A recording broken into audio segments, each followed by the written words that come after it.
جب میرا صبر جیت جائے گا اور میرا دشمن ہار جائے گا۔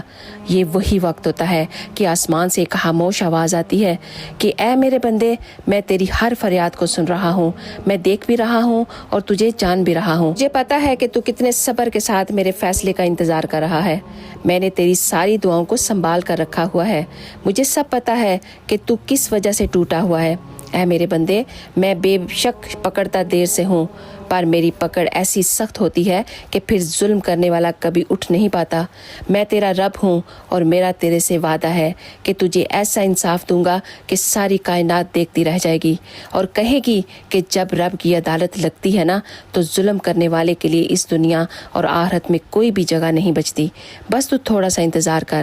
تو اللہ کی رحمت سے کبھی مایوس مت ہوا کرو، ہمیشہ اس کے فیصلے کا انتظار کیا کرو۔ وہ بہترین فیصلہ کرنے والا ہے۔ ایک دنیا فیصلہ کرتی ہے اور ایک اللہ، اور اللہ کا فیصلہ